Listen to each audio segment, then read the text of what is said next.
and welcome to the show where we learn to live and love and laugh and grow. But I think it's time to accept your mortality unless you're immortal, and accept some formality. If you are given an award, I'll tell you you have won the best audience for a podcast of the decade. I measure decades by every 5 years. So that's why today we voted Best Podcast Audience of the Decade 2015-2025.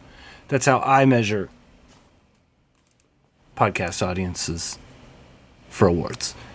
Welcome to Nick Flanagan Weekly. I'm Nick Flanagan. This is your titular host, recording on a Friday night, almost 9:20 in the PM. Have not seen that many people in person today. Could have done with seeing a few more. You know, when I lived in LA, this was a distinct possibility. Here in Toronto, I got friends around every corner. The one person I saw today was irritating. So that's not fun. But just because I haven't had that much human contact, that does not mean I'm not having a great old time here. Highlights of my day have included: I finished The Lawnmower Man Part 2, so let's just put a pin in that. Finished Lawnmower Man 2. Well, I actually did that last night. So that wasn't part of it. Highlights of my day include I ran a bath. The bath is waiting for me when the podcast is over. So the reward for me finishing this podcast will be that I get in a bath, which is now lukewarm. And most importantly, the bubbles are slowly fading down. This is the problem. I run a bath. I'm fine. You ever notice you run a bath? Damn thing's hot for hours before you hop in. But those bubbles, man, they're important for a pleasant bath. And unless you get in fast, they go down. So I'm really hoping that they're present when I return home to my bath, which I now call my home. It's cold out. Warmest place in my apartment is definitely bath. Because you've probably, if you're one of my 7 longtime listeners. Shout out to my patrons, by the way, patreon.com/Nick Flanagan.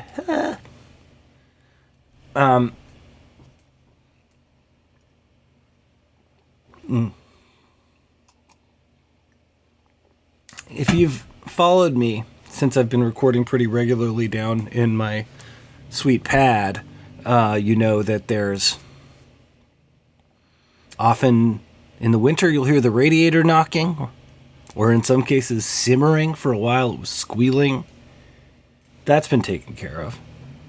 And in the summer, of course, you might hear a fan or an air conditioner because it's warm in here. However, at the moment, the radiators are just off.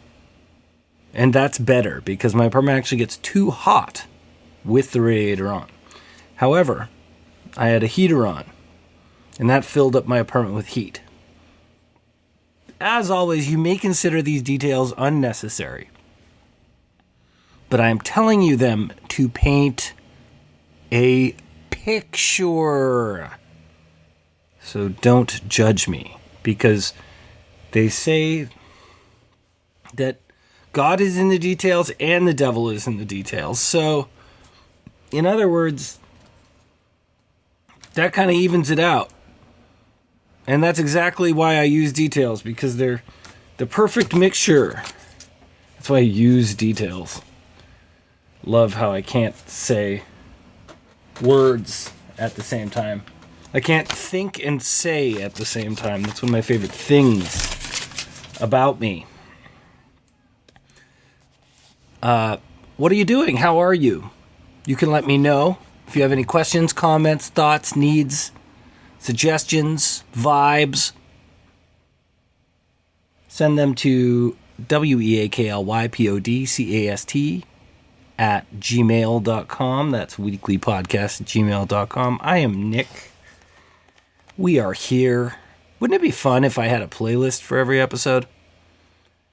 You know, I love music. God darn it. So instead of a playlist, I'll tell you what I've listened to today. I listened to the band The Screamers. I found some YouTube clips. I can't remember one of the songs. I listened to the Pat Garrett demo. I listened to the song Vertigo being performed. Interesting band. Magnetic lead singer. 80s. Or late 70s. Never had an album. Actually, I saw someone posted they put an album out like a few years ago. Did they? Did that happen? What did it sound like? Somebody tell me. I'm interested. I'll look it up. Probably before someone tells me, but interesting. Dubious. No offense. So I listened to some Screamers today. And then I listened to this song from I think it's an out-of-print compilation. It was on a label called Light in the Attic. It was called Jamaica to Toronto. It was a compilation of some of the reggae stuff that happened in Toronto in the 1970s. And it's this beautiful song called I Believe in Music. And it is by... Hang on a minute. I used to know just by heart. Bob and Wisdom. Look it up. It's on YouTube Music.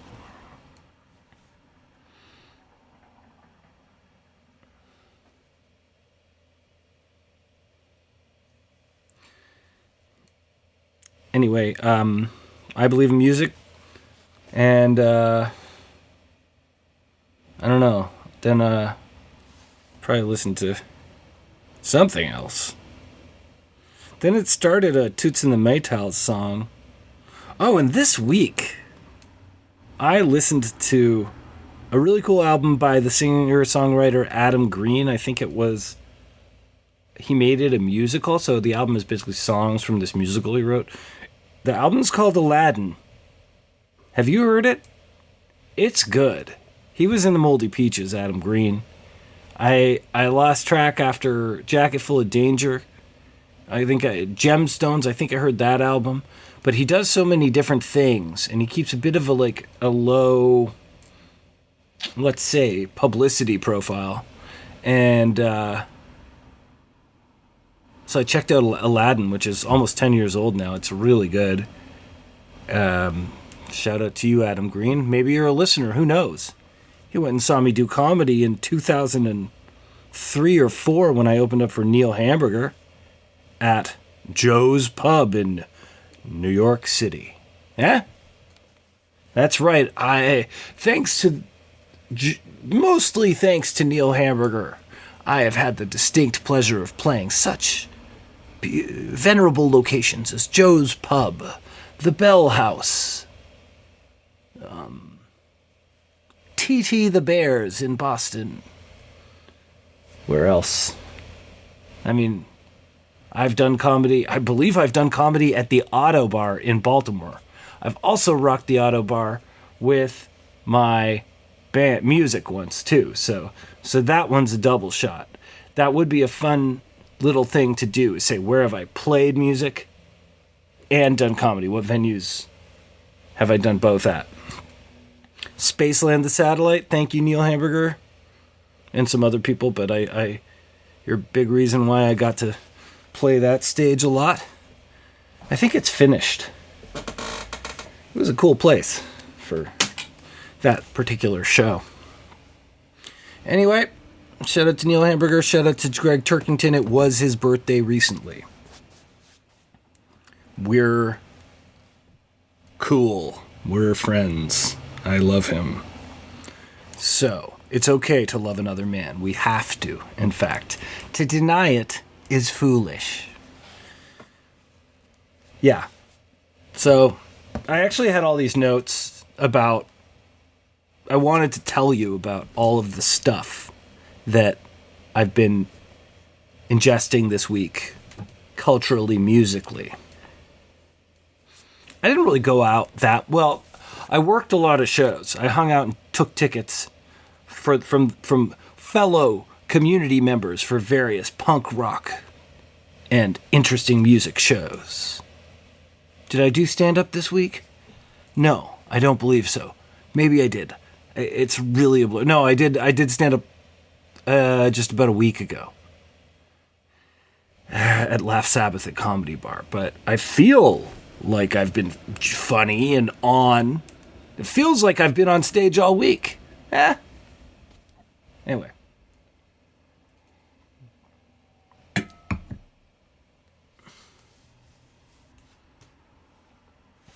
So, before I get into other things,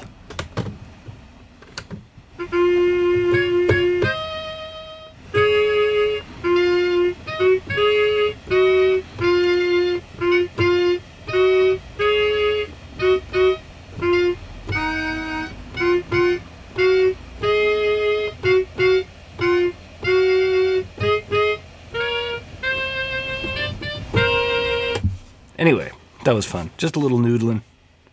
I'm a noodler.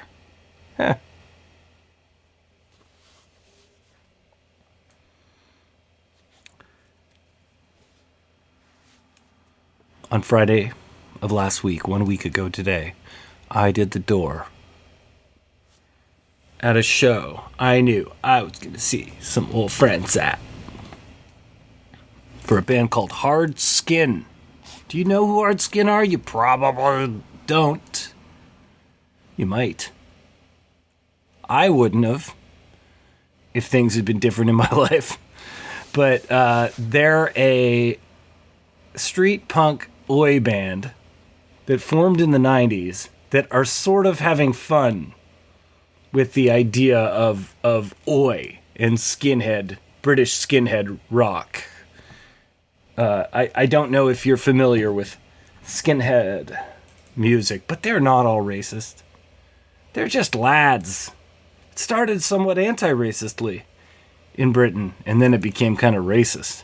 And then in the U.S., it kind of became really racist, but then it got less racist, and there were also people who weren't racist. So it's very confusing, parts of the history of skinheads, but there are a bunch of racist skinheads, but there's also a bunch of anti-racist skinheads. And I would say that the ones that you see out and about are mostly pretty anti-racist, which I know is not it's a woke term now. Anti-racist. I was just thinking earlier today how the big mistake that the left has done is allowing the conservative movement to dictate terminology. The word woke was like something black people used almost exclusively. And then internet lefty types started using it. Then people started applying it to, I don't know, the same type of thing as virtue signaling, that word, which I've heard friends of mine who are like lefty types use the word virtue signaling. These are all just words that people use to like shut down something they don't like. They're meant to shame you and embarrass you into not being yourself, for better or worse. I am not here saying that, the nature of what people, if you go on YouTube, whatever, if you go on like the internet, the word woke, when used earnestly, has been used terribly for years, and so is virtue signaling, but we speak in a language created by 4chan, and that is not home turf. I'm sure a lot of people listening to this don't understand what I'm saying, and that's okay. Do you find it engaging? That's all I want. All I want is to be engaged. I don't even need to get married. But it would be nice if when you got engaged, people gave you money. Just an idea. I'm not getting engaged. Don't misread my gibberish. So the Hard Skin Band came. They're from London. They're awesome. When I was in Brutal Nights in like the early-ish 2000s into about 2010, they had this album that came out. It was like the silliest,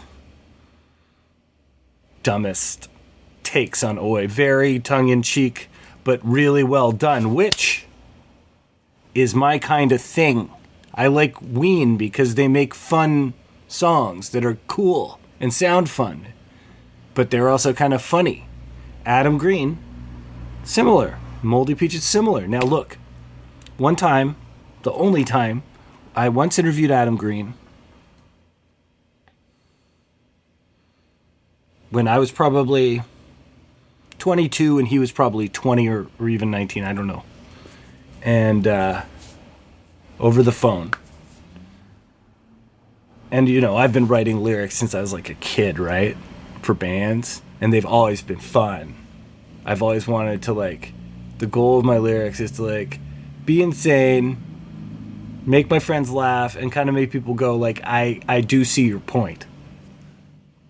And for me, the short form of that is funny, the word funny. But I told him, you know, his lyrics are funny because his lyrics are clever. There's wordplay. There's misdirection. And to me, funny. That means funny. And he got a bit Joe Pesci. Because he probably doesn't want to be viewed like a novelty artist, and rightly so. He's a very talented artist, you know. And although a novelty artist, again, is a term that doesn't... It was probably a marketing term that was invented, you know. Is Dr. Demento a novelty artist? That guy's important. That guy produced a John Fahey record that's important called The Yellow Princess. We're going to suddenly think that Dr. Demento doesn't matter? Novelty matters the most. Don't be afraid to be a novelty artist. I'm looking at you, Afro Man. But anyway, my point is, I like it when music makes me laugh and sounds good. Because when music makes me laugh, and it sounds good, and the songwriting goes slightly above the funny, what more do you want? You want to smile. That's all you want to do. So, I don't really remember what my point was. So Hard Skin comes out, and it's all funny Oi songs. They had a song called We Are the Wankers. And, you know, we opened for them in Toronto. We may have played with them more than once. I don't really remember. And we did that in like 2000 and, I want to say 6 or 7. And they're still together. And they came out to Toronto and they played a show. And they were cheeky. And their crowd banter was very early 2000s, quite edgy. Oh boy. I liked it. They were roasting the crowd, roasting Canada, roasting effed up, fucked up. My friend's band, we had 3 members of Fucked Up in the audience.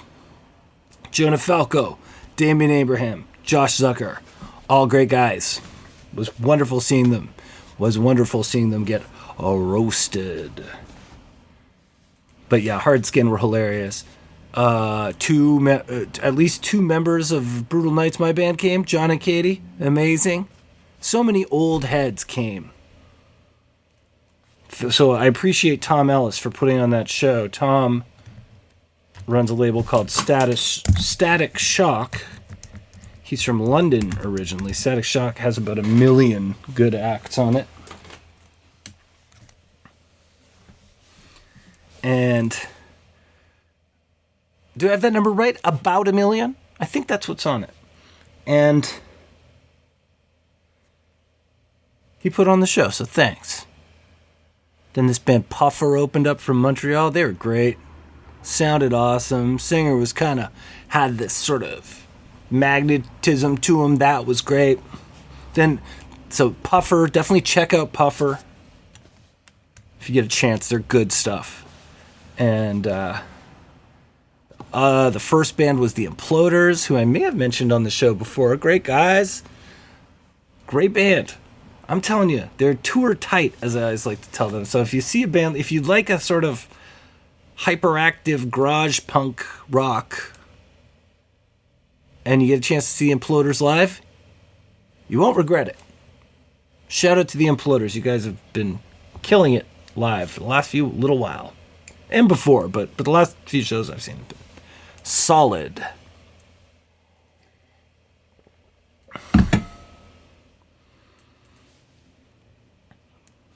Then after that, we did it all again. The next day, I went all the way to East End United Church just off the Danforth in Toronto, which is the East End, Greek town.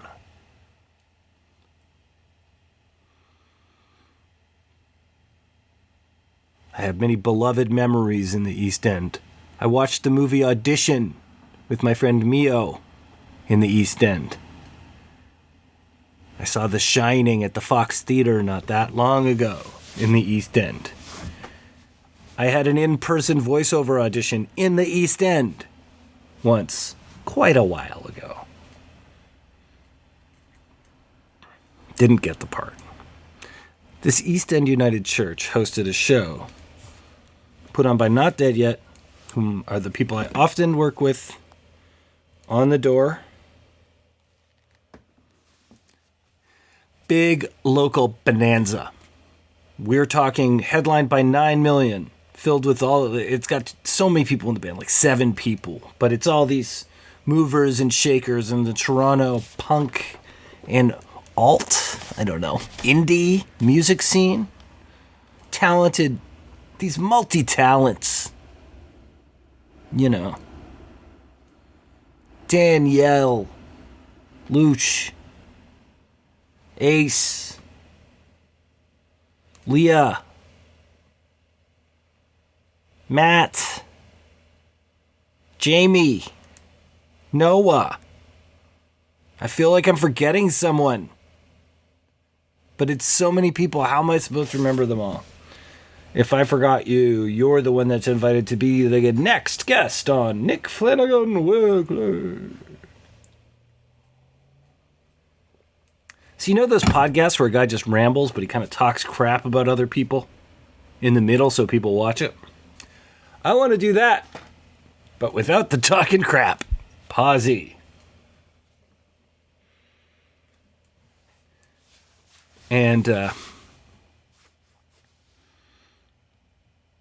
9 million were just on about a 4-month with a break tour, or 3.5 months. This is an insane amount of time. It was 2 tours with a very small break in between.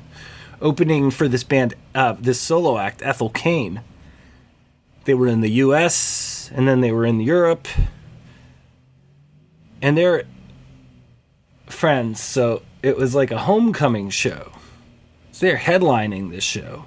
And they're almost like a Smashing Pumpkins Dinosaur Jr.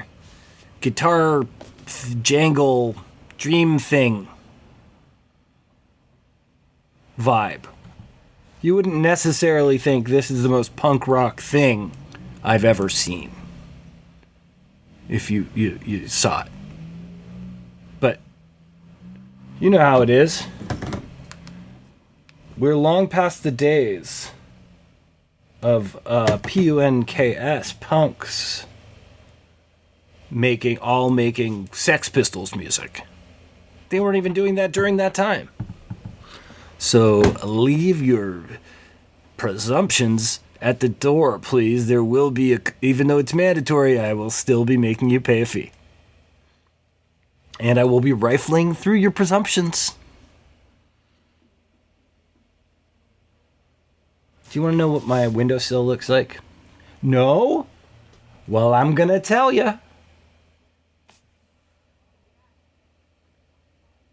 There's a blind blocking the outside world from seeing the hell that is my internal living lifestyle. I want secrecy. I want privacy. I want mystery.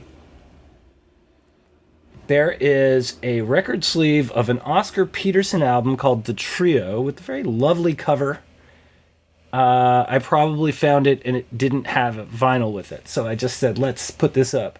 There's a beautiful little booklet by the cartoonist artist Jamila Lowe. She's wonderful. There are 4 skulls. There are 4 Halloween skulls that I've got set up. I don't know why I'm doing this. Tell me it's a good idea to have so many skulls around.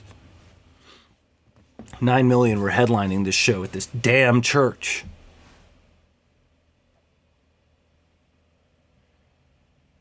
Dear Evangeline were on it. There's so many bands on it, I can't even get into it. And they were all really good. 9 million were great. It was great to see everybody. This place was packed. There were like 600 plus people there. Couldn't believe it. And it was all ages. And the price, the show is $10. Pluto's Kiss, shout out to them. They were on the show. It was all ages. And the teens were out. And you know, I was a teen going to concerts once upon a time. Maybe you were too. I know, I'll name some people I know also did that. Andrew from Wrong Hole. Jay Anderson. Pamela Deb Barr,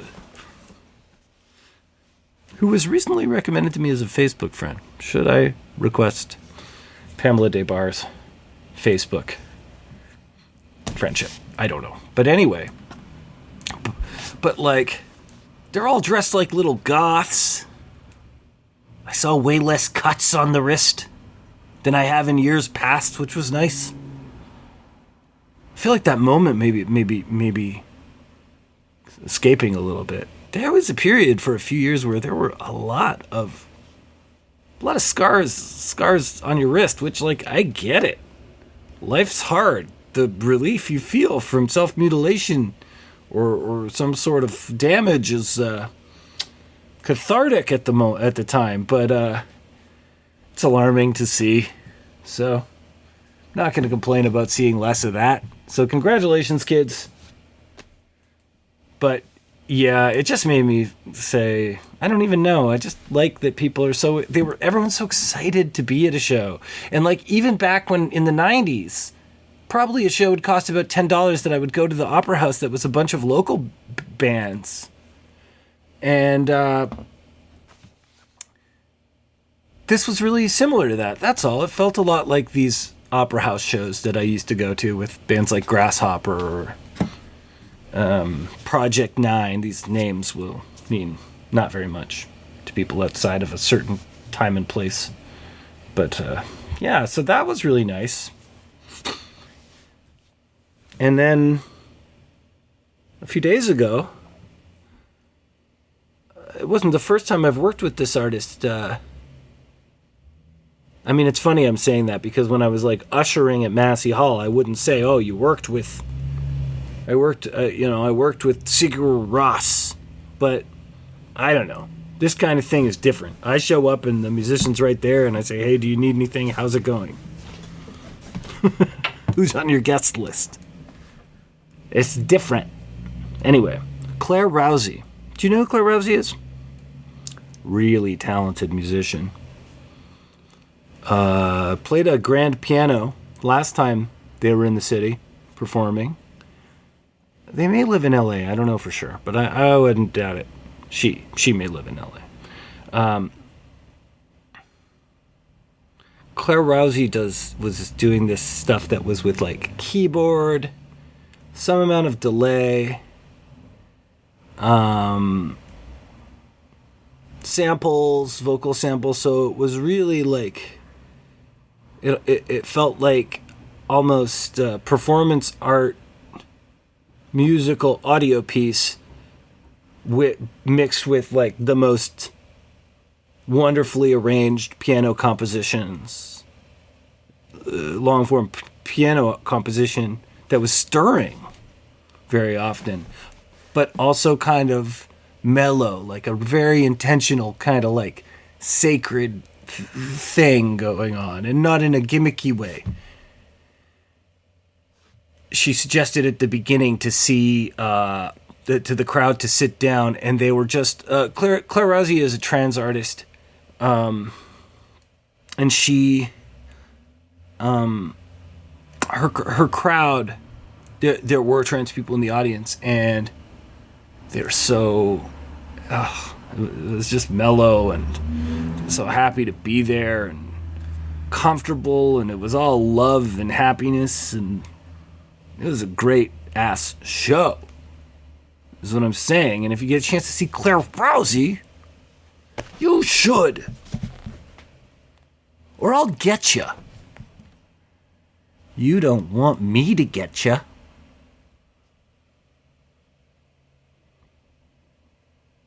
Or maybe you do.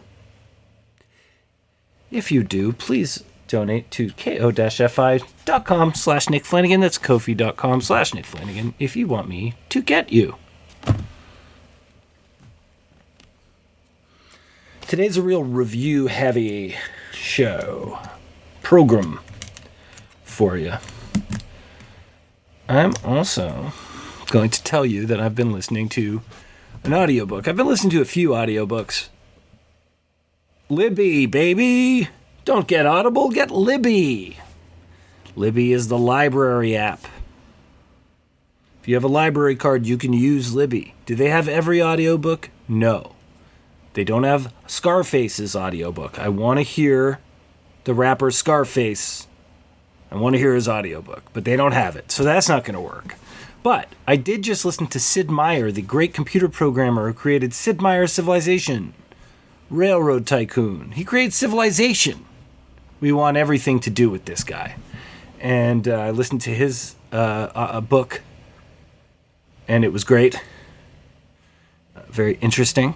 And then I moved on. I listened to the musician John Doe from X. I guess he has a few books. He's also an actor. Very clearly a very talented, ambitious guy. But he had this book called Under the Blood Red Sun. And it's... he is the main author, but really it's got many chapters written by and read by other people. Exene Cervenka reads a chapter. Jane Weidlin from the Go-Go's, Under the Big Black Sun. Sorry. She reads a chapter, and Pleasant Gammon and Alves, a.k.a. Robert Lopez, who's in the band The Weirdos. Not The Weirdos, The Zeros, who were very important back then. Henry Rollins reads. Chris D. from Flesh Eaters. Mike Watt.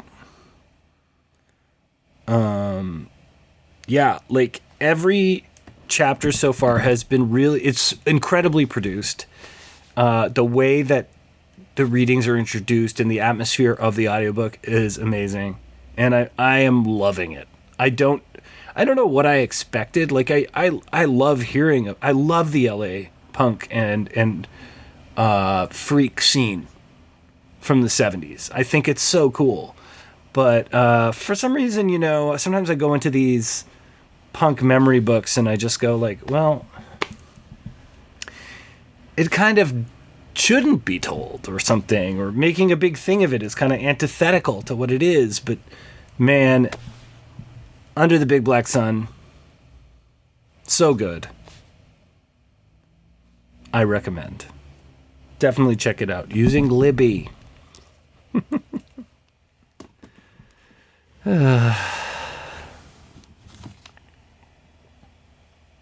Looking at my notes. I'm going to wait on talking to you about Lawnmower Man Part 2 because my friend Jesse and I have started a little movie club. And I've had Jesse on the podcast, the great Jesse Elias. And it was his turn. He picked Lawnmower Man 2.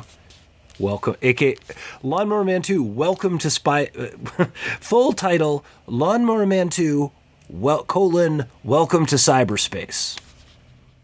Oh. Starring Matt Frewer, aka Max Headroom, and Patrick Bergen from Sleeping with the Enemy. It's got a very strange cast. Lippman from Seinfeld's in it. Anyway, Jesse picked it, and I haven't talked to Jesse in depth about how he feels about it, and I want to talk to him before I tell you, the public, how I feel about it, because I think he's going to give me a bit of a different perspective. Let's do my quick mental health check. Okay. Have I taken 3 deep breaths yet today? No, I haven't. Let's do it together. That's 1. 2.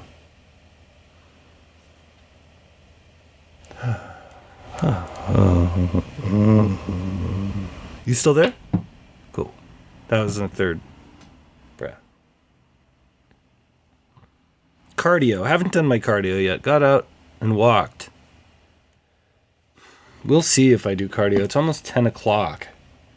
It'll probably get me really jacked up.